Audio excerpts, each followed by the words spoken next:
Good evening and welcome to Sundays with Neelu. I hope you all are doing well. I'm fine. Thank you so much for all your story responses on last week's story.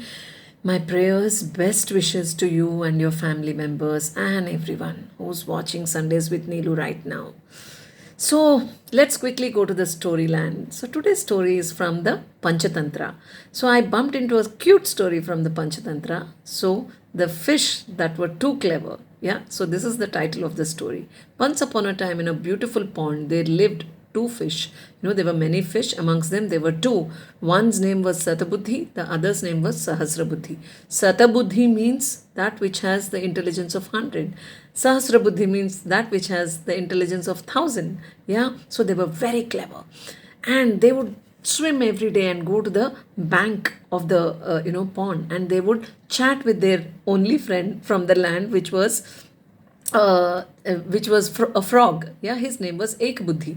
Ek Buddhi means that which has the intelligence of one.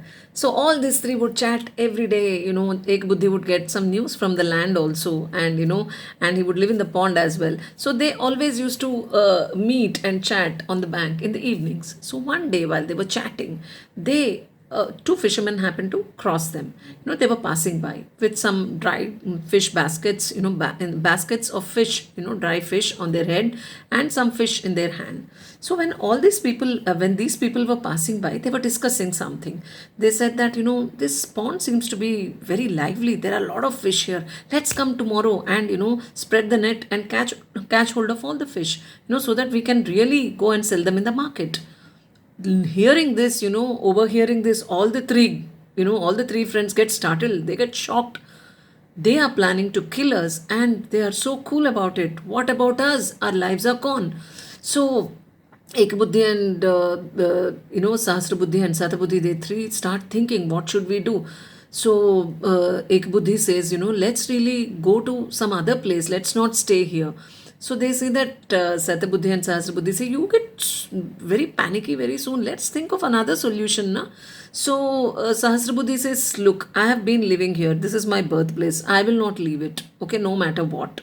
So, and I know all the paths inside, I know shortcuts. I know everything about this pond and I can easily escape. So Satabuddhi says, Sahasrabuddhi is very intelligent. So whatever he's saying is right.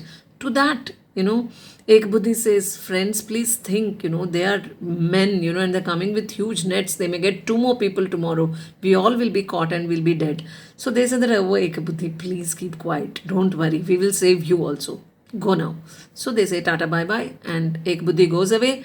And then, Ek Buddhi thinks in the night and he says, no, this is not fine. Like, whatever they're saying. So the next morning, the fishermen come, they spread the net and they take all the fish, and Sahasrabuddhi tries to escape, through the shortcuts here and there, but the net is so long that, they get caught. There's a large net which is spread all over the pond and all the fish die in that, So Sahasrabuddhi and Satabuddhi also get killed. So once they're killed, the fishermen pull them out and, on top of one fisherman's head is Sahasrabuddhi and on one fisherman's hand is Ekbuddhi with the hook. He keeps dragging it and taking it. And who sees this? Sahasrabuddhi and Satabuddhi are being dragged. One is on the top and one is being dragged. Ekbuddhi sees this from another pond when they're passing by. So Ekbuddhi thinks like, I'm not as intelligent as them. If I don't escape, my family will die. Who will take care of them? So Ekbuddhi in the night, he flies off to another pond and he's with his family and he stays safe. So there ends the story. It is a very cute story. I liked it.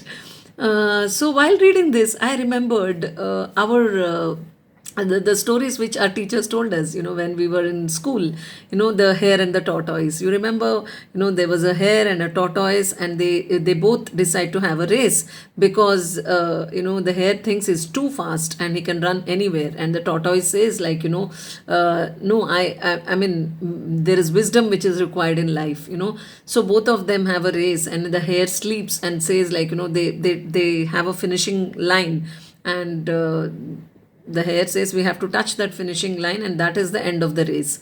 So and then the hare sleeps saying that this tortoise with his big shell will walk slowly and by the time he reaches there I'll run in one go. So he keeps thinking like that, dreaming and sleeping. By then, the tortoise reaches the finishing line. The hare tries to catch up with him, but he fails. So, this story we all know.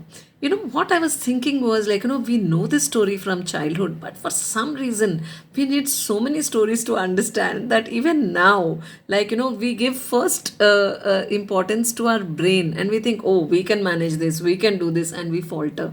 Yeah, many times, like, your experience and wisdom is very, very important, and advice from, experienced people is very, very important. Yeah, rather than like, making our own decisions, thinking that we are too clever and intelligent. Most of you are in college, so you must be taking a lot of advice from your teachers and parents and everyone. So please, like, continue to learn from your teachers and elders, and at the same time, through stories, through we all learn from each other. So happy Guru Purnima to all of you. And so I will see you again next Sunday with another new story, only on Sundays with Niru. Till then, ciao.